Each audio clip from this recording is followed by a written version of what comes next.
Thank you, Mr. Chair. You know, I also serve on the Armed Services Committee, and I'm very concerned about the military's dependence on Chinese supply chains for critical life-saving pharmaceuticals. Last year, Dr. Dunn and I, if you were here, we were trying to include in the NDA a provision that the department had to develop and implement a plan to de-risk battlefield medicine specifically from China. Unfortunately, it was dropped in conference, so it did not pass through. I'm going ahead and doing another NDA amendment this year to specifically ask them to acquire penicillin or amoxicillin, as well as 5 other key battlefield drugs that we would completely decouple from China, but also to look at stockpiling at least amoxicillin, penicillin, plus 10 additional drugs, some of which could component parts come from China, again, just so that we have it there in our reserves, because I think, Dr. Wozinska, to your point, it's not just an essential list, it is actually the ones that could have the most harm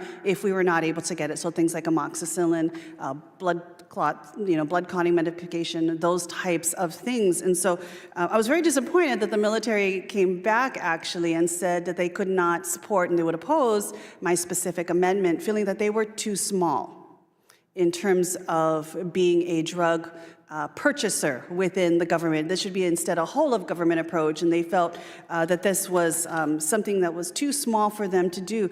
I'm not sure, Dr. Wozinska, in your opinion, is the military too small of a buyer to make a difference when we are, again, trying to make sure that the drugs that we have in our inventory and in our stockpile are those that are of the most life-saving importance? So thank you for this question. I think the role of DoD differs somewhat. I think there's another, sorry. The role of DoD differs, I think, and whether they're too large or too small depends on what you're considering. So for example, I think DoD is in a perfect position to be doing research to understand really where the vulnerabilities are, because they rely on exactly the same supply chains as the civilians. You know, granted, full disclosure, I'm actually a beneficiary of some of the DoD research, and some of my testimony is based on this, but it benefits us broadly. So here it's not, they aren't too small, they're perfect for this. They do have tools they have incredible sort of flexibility with procurement, and they also have a lot more money. I can't tell you how to think about their role in terms of, could they help build civilian infrastructure that would build civilians as well? That's another broader thing. Where they are limited is as a buyer. They do have only 2% of the market. So frequently we'll say if only the DoD and VA were to start signing long-term contracts, it would be transformational. I think it could be transformational for some small firms, and it could be helpful, but here I actually do agree that they themselves as a buyer are too small, but they do, in other roles, they have a really important role to play. But essentially, as a small buyer, they could show the pathway for the rest of the whole of government to be able to secure some of these life-saving drugs. As you mentioned, if we have a stratified list that shows the top-tier priority drugs that really were necessary to save lives and have the most impact, it could also be a pathway to show how other departments and agencies should also follow in that decoupling from China. That's right, but it would have to be followed by Congress, because to change the incentives for all the other buyers that are not that are not there, getting Medicare to do this. Senate Finance has a proposal for how to get hospitals to be taking this, to be weighing this kind of resilience much more. So yes, as a first step, absolutely agree, but Congress really does need to change the incentives outside of VA and DoD for this to really be transformational. Thank you. I have just 2 more quick questions. The second one being, are we maximizing our role in forums like the G7 to create and execute, quite frankly, a unified pharmaceutical strategy? Because what we're talking about, to your point, being too small, America can't do this by itself. And we've got other allied countries, partners out there who are trying to also decouple the risk from China. Do you think that the G7 actually needs a unified strategy and execution plan so we can all work together to be able to decouple this risk? So I can't speak to G7 specifically, but I absolutely agree with you that we need to be working with our allies. The example that I gave in my testimony without naming the company, there is a manufacturer in Copenhagen who is shutting down their manufacturing facility for antibiotics. This is a great opportunity for us to work with Europeans who are a little bit in sort of analysis paralysis mode themselves. They're far behind sort of where India has been leaning inward. They have actually put money and policies in place. But those are the kinds of opportunities for us to engage and work with them together. I completely agree. Thank you. That's something I've been pushing in this particular forum, that the G7 and other forums like that need to be more of a tip of a spear in terms of how collectively we are going to work towards common threats like China. And I would just end with this rhetorical question that I've asked many times in this committee, whether or not America's ever going to get over its love for buying cheap stuff. And Ms. Wozinski, you mentioned supply reliability contracts. It's about us paying more, but understanding it's not about cheaper, it's more secure. And I think that is very applicable to the discussion today when we talk about pharmaceuticals and how we de-risk, decouple ourselves from China. We have to get over this cheap obsession and look at what is going to make us more secure as a country and taking care of our people. Thank you, Mr. Chair. I yield back.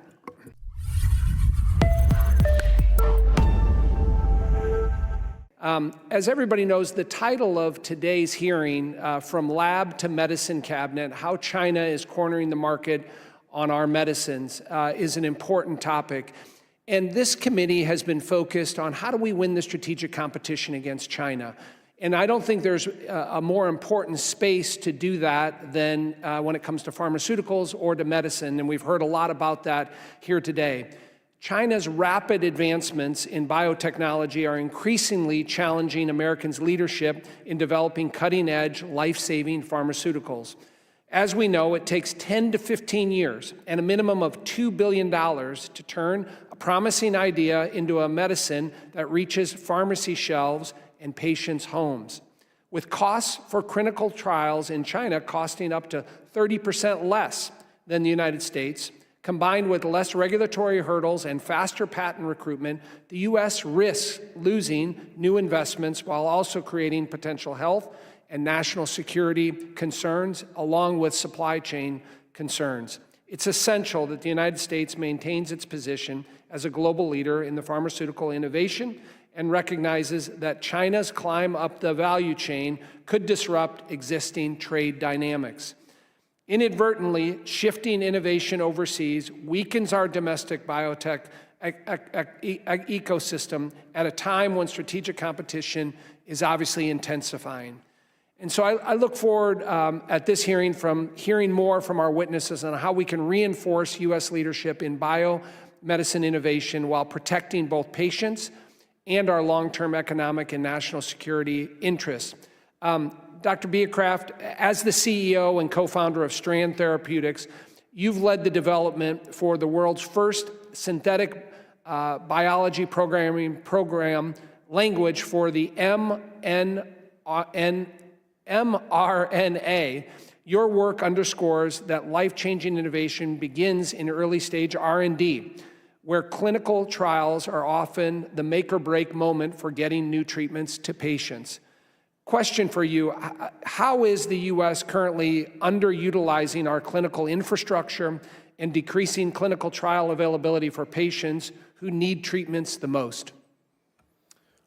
Thank you, Congressman, and thank you for the introduction or the welcoming as well. I think that so maybe it's easy to look at it through the perspective of an early stage cash-strapped biotechnology company who, like my colleague here has said, they've made a commitment to not work in China. As a biotechnology company, when you make the commitment to not do the clinical trial in China, you are taking on a number of costs and time overruns, which a lot of times you don't have, right? It takes longer, and it's much more expensive to run a first-in-human trial here in the United States, partially because of what I said in my opening statements and in my written testimony around the hurdles it takes to run these INDs and the expense and time at which it takes them to run here in the United States. If we're able to simplify that process, if we're able to shorten it and enable to make it much faster and much cheaper here in the United States through some of the policy pieces I outlined, I believe that we can actually increase the amount of sites in the United States that will actually run clinical trials. So if we look at it through my board's perspective, for instance, when we're running a clinical trial, we know we're in for an IND around $20 to $25 million of expense. That's just regulatory and testing to get the privilege to ask the FDA in order to run a clinical trial. That's before clinical trial expenses come into the picture. Once you're in that sort of a spend environment, of course, your board, your investors, everyone behind you is going to pressure you. If we're going to bother running the trial here in the United States, if we're going to bother spending that much money, we better go to the best places that we possibly can. And so you see a clustering of clinical trials at these high-end centers, who are amazing, of course, but we have all of these great hospitals spread throughout the United States, right? MD Anderson in Houston is incredible, but OSF in Central Illinois and in Peoria is an incredible facility with incredible infrastructure. But no one runs first-in-human trials there. And why? Because there's a sunk cost fallacy that a lot of companies do. Once you invest all that money to run those trials, you of course want to go to the Sloan Ketterings of the world. Your board wants you to go to the most famous person you can get to in the United States.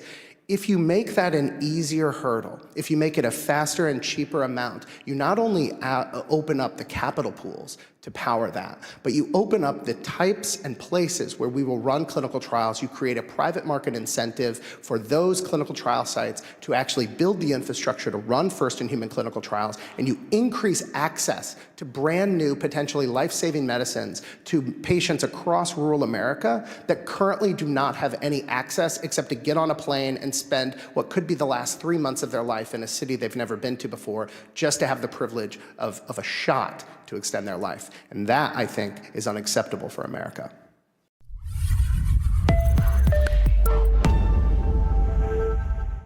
Dr. Wazinska, you were very direct in your recommendations. Thank you very much. You stated the U.S. cannot and should not try to buy its way out of every vulnerability in the drug supply chain. Instead, focus on a realistic de-risking strategy to reduce the most serious China-related risks to American patients.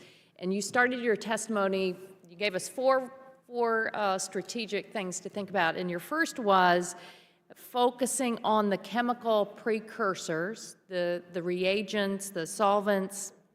They differ across drugs. Can you summarize for us what good is happening in the U.S. government right now when it comes to that recommendation, and what would you go a little deeper on your recommendations on what we should focus on? So there are some efforts to engage. Again, I mentioned ASPR's budget. They are leaning in, but last I remember it was $30 million that was appropriated, assigned to that effort. So again, it's not enough. There are efforts, there are domestic manufacturers that are trying to de-risk their supply chains fully.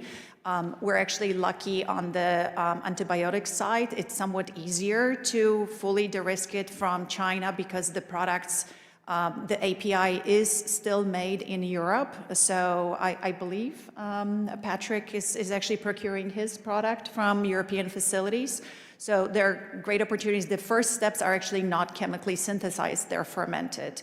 So there's a lot of action going on over there. We are thinking about stockpiling API to buy us time in case of a crisis. There are efforts, actually going back to NIH, there are some researchers in Stanford that have developed a way to synthesize to basically grow API in yeast, so entirely avoiding chemical synthesis. And now they're licensing it to a number of manufacturers and are working with one of them to actually entirely sidestep chemical synthesis. So there are pockets that are really important, really great, but not at the scale that we would want. And again, this is where we need Congress to step in. And FDA has an indispensable role here as well. And I know at the Energy and Commerce Committee, where I also serve, we're kind of debating the future of the FDA. They've done critical work in predicting and responding to shortages, overall shortages in the past. but they have very limited authorities, and access to certain manufacturing data is very, very opaque. You previously worked as the Director of Economics at FDA, and one of the things I look at the current administration that I think is so harmful when it comes to everything that we want to do and invest in, unfortunately, when you look at FDA to help better arm them and help address shortages, is that the administration eliminated over 3,500 positions at the FDA. That's 15 to 20% of the overall workforce. What impact will that have on America's ability to tackle some of these problems? So I am actually not aware of how the extent to which the cuts actually affected the staff at the drug shortage team and those that support it. What I can say where FDA is very limited and has been limited for a really long time is on manufacturing quality oversight. And you know, something that I would like to clarify, I am concerned about the manufacturing quality of products that are coming from India. But when I suggest that we should work with India, I don't necessarily mean that we somehow swipe this under the rug. I do think that there are other ways that we can pursue that to support FDA. It's not just about giving FDA more staff, although this is really important so they can do the inspections. You know, FDA is sort of like a traffic cop trying to enforce speed limits, and you know, they can only be in so many places, and they're also visible on the freeway a mile away. So we need to sort of think differently about how we support FDA in this effort, and I have actually last October proposed a solution to this that would shift a lot more accountability towards Indian manufacturers when it comes to manufacturing quality, really supporting FDA and allowing FDA to be much more efficient in the work that they do. And I'm happy to share that proposal. Good, I'll look forward to that. Thank you very much. I yield back.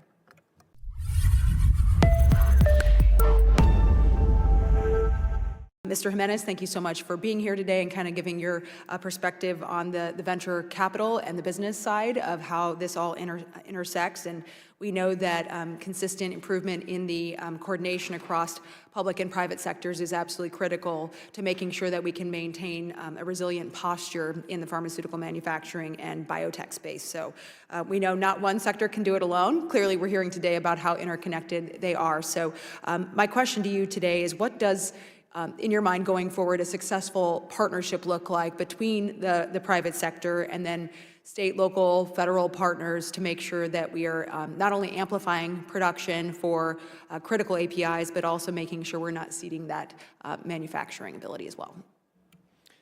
So with respect to manufacturing, I'll kind of cede to my colleagues here who spend a lot more time thinking directly about that. That said, the best things that we can do is strengthen the relationship between the FDA and kind of our research communities right now, as well as our clinical research facilities that are generally funded by government grants. And by strengthening the relationship, what is your idea there on how that needs to improve? I mean, you talk about the time, right? Yeah. I heard you mention, let's get to 5 years, which would be great. Yeah. But what else do you think needs to happen to improve that relationship?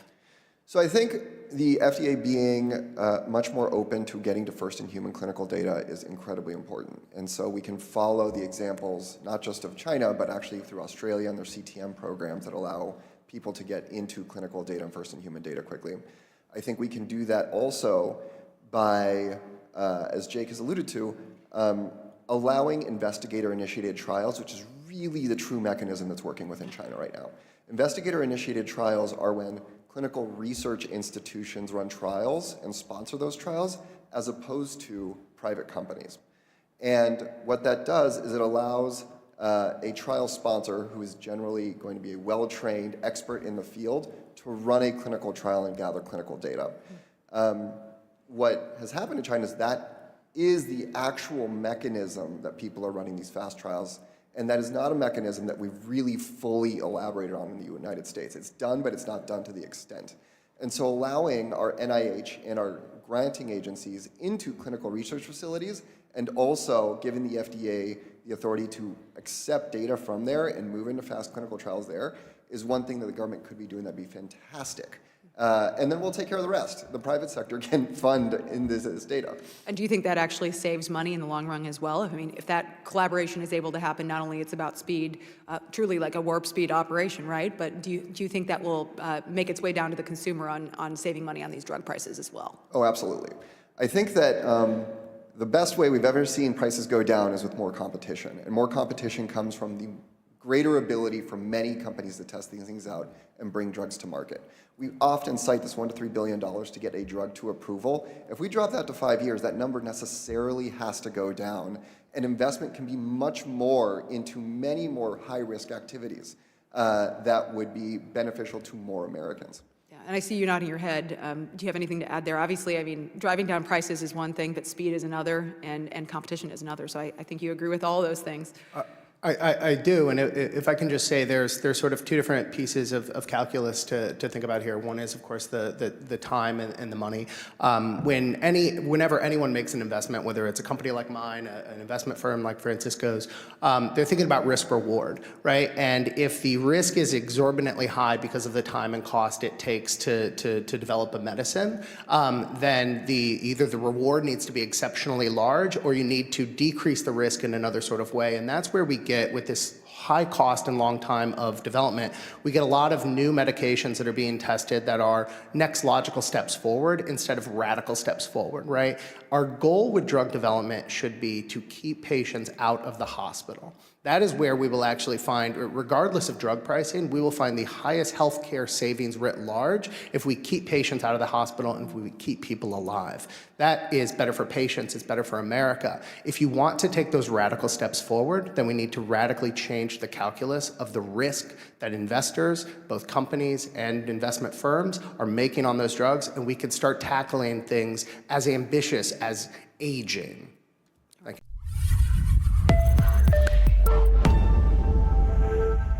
To all the witnesses for being here today. It is important that the American people hear this testimony today. It's important for them to understand that the Chinese Communist Party plays a crucial role, an adversarial role, and a threat that will affect and impact every American life.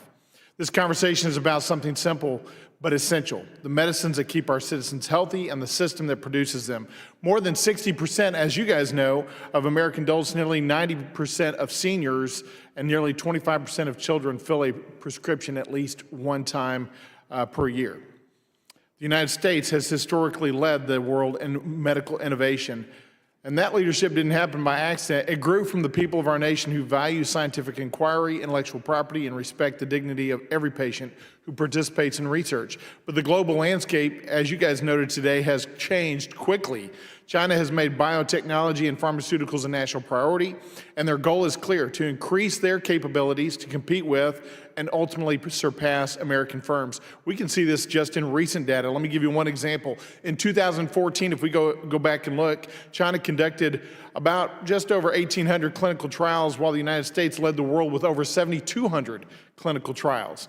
Less than a decade later, in 2023, China had expanded to over 11,000 clinical trials, surpassing the 7,500 trials conducted in the United States. That's a telling and very significant statistic, many more. Today, for certain essential generic medicines, China is already the dominant or sometimes the sole producer of key active pharmaceutical ingredients.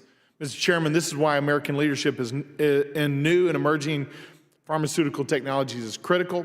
Innovation is America's strength. It always has been, and we must ensure that the U.S. continues to spur that for the American people. Mr. Jimenez, I want to start with you. China, under its Made in China 2025 initiative, has aggressively pursued leadership in biopharmaceutical development and manufacturing. As a result, licensing agreements for early-stage Chinese medicines have grown from below $100 million in 2020 to more than $800 million in 2024. As China continues to scale its capacity in novel drug development, many view this as a direct challenge to U.S. leadership. What specific steps should Congress take to ensure that the U.S. remains the global hub for early-stage biopharmaceutical innovation and venture investment, rather than ceding that leadership to China? So Again, I have an audacious goal, which I think many of my colleagues will push back on, but I think we have to speed up a process that you can go from molecular discovery through approved drug while retaining the highest possible standard that the FDA has held globally. And everything I suggest is mechanisms to get there. That's going to be faster paths to first-in-human trials. Once you have human proof of concept, the finance community will rally behind and fund these things as quickly as possible. It is very easy to raise money for a company that has a drug that we feel works. Then it's going to be better systems for the FDA to move more quickly on review. That means both in terms of labor and staffing and training, but it also means in terms of technological innovation. The FDA also has probably the largest trove in history of any kind of research materials. So if a company fails and it goes under, all of that information disappears into the ether unless somebody kept it in their minds. The FDA holds that. They have the single greatest set of intellectual property with respect to life sciences medicine. And so using that and enabling that into companies, I think, is going to be hugely important. Yeah, I think of it a lot like the course of water. If you let water go, it's going to naturally find the easiest path through to its objective. Mr. Beecraft mentioned this earlier about the blockades we put up. It just incentivizes companies to go somewhere else or to do something different. They're going to shift and take the easier path through on research and development to get to the end goal that they need to. So we need to take away those unnecessary blockades. We need to keep safety in place, no question, but we have gone way overboard in doing that. Let's talk about ethics for a second. In the U.S. clinical trials, I'm going to come to you, Mr. Cashman, on this. In the U.S., clinical trials operate under strict ethical guidelines. Patients must give informed and voluntary consent before participating in research. Their dignity and their rights are protected throughout. That commitment is foundational to how we conduct medical research. But reports indicate that the same safeguards are not always present. In fact, very few times are they present in China's clinical trial system. Mr. Cashman, given the differences in clinical trial standards and the rapid growth in pharmaceutical research activity in China, why should these developments create greater urgency for the U.S. and our allies to strengthen pharmaceutical innovation and production at home to make sure that it's safe? Congressman, I want to make sure I understand your question. I'm focused on manufacturing, not clinical trials, and just really want to understand what you're asking. Yeah, so China doesn't put near the guidelines around protecting humans through clinical trials as the United States does. So why is it important then to make sure that we are continuing to lead in that area? Because frankly, I can answer the question. It's pretty easy when you throw it up there.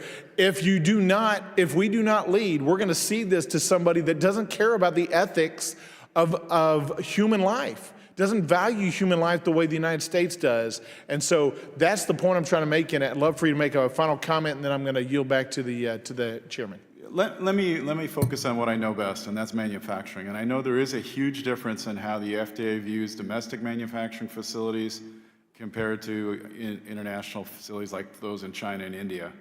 We can be inspected at any time. The FDA can show up at our doorstep any moment. And we have to receive them, and we do, and we welcome them, and we appreciate their input in our facility. We know in China that they have to give up to 12 days advance notice, which allows those companies to make corrections or hide some things they might not want the FDA to see. And that's just not a level playing field, and it's not good for the safety and security of the medications that we get from those nations.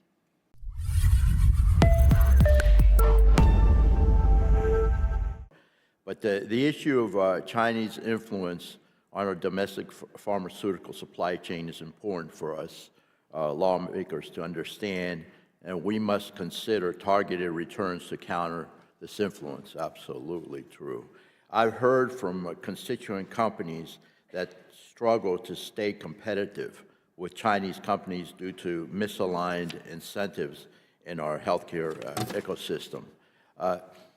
That's why I launched the American-Made Medicines Caucus with Representative Carter and Representative Tenney. It's important that we pursue policies to incentivize domestic manufacturing, particularly as we face rising affordability concerns in the U.S. We've also seen safety concerns with many drugs made abroad. American patients should be able to access safe and effective American-made medicines without breaking the bank. Next year, the Energy and Commerce Committee, which I serve on, has the opportunity to pursue targeted FDA reforms through the prescription generic drug user fee reauthorizations. As a senior member of the committee, the Healthcare Subcommittee, I look forward to this critical work in the next few months. So my first question is for Dr. Beecroft. You have deep knowledge, sir, of the complex world of drug development. What are your recommendations to Congress to maintain our leadership in the biopharmaceutical space, either through FDA process or CMS reimbursement reforms? So focus on the pieces I've talked around within my both written testimony and oral piece. I think that the thing that is the most critical for early stage discovery is that timeline to first in human data. Right? How does either an academic researcher or an entrepreneur or a hybrid of both take an idea and go from I think this could work, this could change how we treat X disease, to now I know that it may work. I have human data in hand. Every animal model, every mouse, every cell culture in a dish will never, at least not in the next 5 to 10 years, be able to recapitulate the complexity of human disease to a way that it can get us an answer that the investment community will then stand behind it. And so there's, in my experience, 2 different major roadblocks to that. There is the regulatory pathway and how we get there, and I've in my written testimony laid out ways that I think the FDA could work hand in hand to simplify that process, to decentralize the process, maintain rigorous safety oversight and notification among the agency, while allowing institutional review boards or centralized IRBs, as the current director of the FDA has spoken about reform a number of times in the past months. If we're able to decentralize that approval to the first-in-human pathway, that would massively both increase the amount of clinical sites that we could do first-in-human trials at and decrease the cost and time to that data. The second piece of this puzzle is, especially for complex medicines, how and where are we going to manufacture them?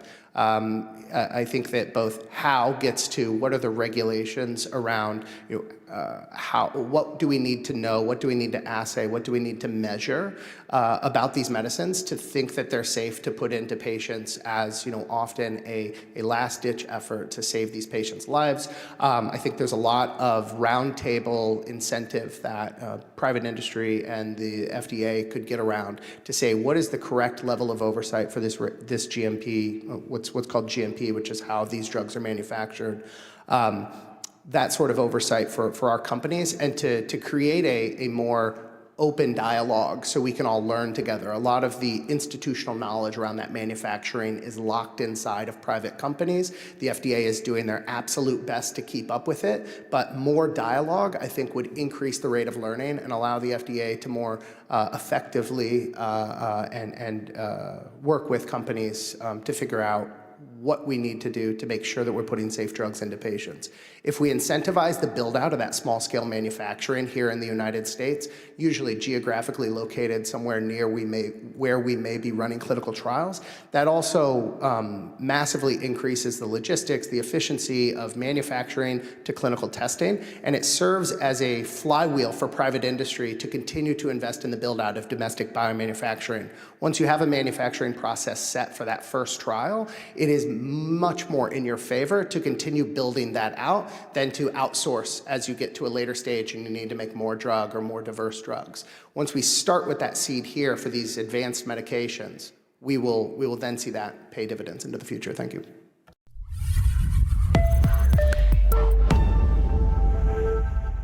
I've been on the front lines as a counterintelligence officer fighting against China for over the last 2 decades. And I think we all recognize when China starts to dominate in any sector, whether it's semiconductors, whether it's innovation, critical minerals, it becomes an unfair advantage they gain, particularly when it comes to healthcare and biotech. So let's be clear, the United States becoming reliant on China for key ingredients of our generic medicines and the infrastructure that drives drug innovation is a loss for everybody.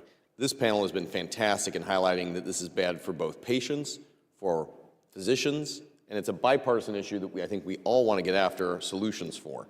I represent a rural district in Iowa with an urban core, and in every town and every community, we believe that life-saving innovations, championing what helps Iowa across the country, is a success story that we're able to drive here at home. Strengthening U.S. drug innovation and reducing our dependency on China is a direct opportunity to improve health care for all Americans. Right now, as we noted, China has a dangerous advantage over our essential generic drugs.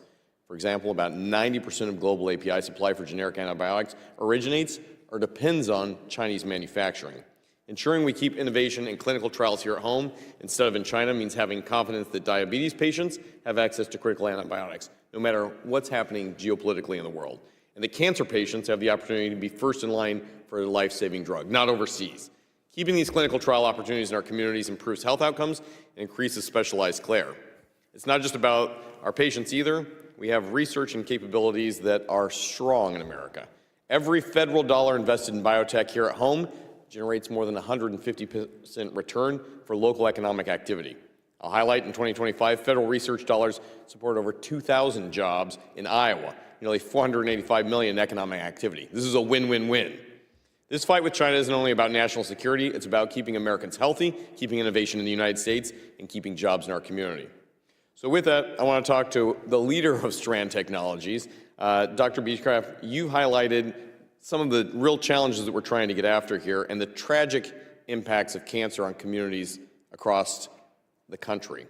I'll note that diseases like cancer don't impact everyone in the same way, but in my home state of Iowa, Palo Alto County has the second highest rate of cancer in the country. Equally, in my district, Jefferson County has one of the lowest cancer rates in Iowa. It's well below the national average. This disparity is deeply concerning, but it also gives us reason for hope. It means that we can take real actionable steps to improve patient outcomes. And I think everyone in this room agrees that no matter where you are, you deserve the opportunity to have access to cutting-edge materials, like the research that you have done that's so encouraging for us. And a perfect example of that is what the University of Iowa, which conducts more than 200 clinical trials, many of them cancer-related, are supporting not only thousands of jobs, spurring millions in the economy, but they're saving lives. Which leads me to my question. What would it mean if all this went out the door? If all of it was reshored on China, and if our ecosystem sent most of our early-stage clinical development to Beijing instead of right in the heart of America? So this is, thank you, Congressman. This is what has been going on in the biotech sector. And a lot of our, the rate of increase of early stage clinical development is increasingly going to China. First with US biotechnology companies going to China to run their early stage clinical development programs. But now, and as we've seen time and time again with Chinese economic competition, Chinese domestic competitors now spinning up to run their own trials directly, selling those into America. Americans, by revenue, either from private insurers or from Medicare and Medicaid and the U.S. government directly, account for roughly 50% of global drug revenues. So as the center of gravity of drug development and drug sales shifts to China, it is the U.S. citizen that is footing the bill for that, either through their taxes or through their private insurance, because in whatever way you model the cash payments, they go out the door.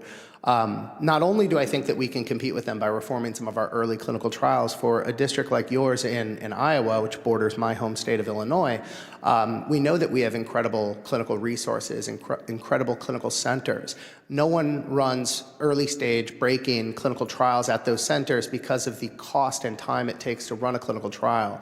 Often, once you're in the hole for $20 to $30 million just to get a clinical trial started, your board, your investors, everyone around the table wants you to go to the most famous institution you can. If you reformed that, if it was 6 months and $5 million to get that, and you allowed these clinical sites to work more regularly with companies like mine, you would see a greater spread. And in fact, when Australia reformed their early stage first-in-human trials to the clinical trial notification system, that's exactly what we saw. We saw the private sector build centralized IRBs, which allowed a greater spread to more hospital groups. And you would find that people like my family who grew up in central Illinois, who lives there to this day, if they were to be diagnosed diagnosed with a cancer that had no standard of care left to have, their options would be to spend the remaining years of their life in a city they had never been to before in order to access a clinical trial or accept their fate. And I think that as the richest and most powerful country in the world, America, that is unacceptable. Dr. B. Kraft could not agree more. And just to highlight this as our closing argument, this is already happening. Phase 1 and Phase 2 has already fled to China. Let's not let Phase 3 happen, because the reality is all of us will be in a harder place. Thank you very much for your testimony today. I yield back my time.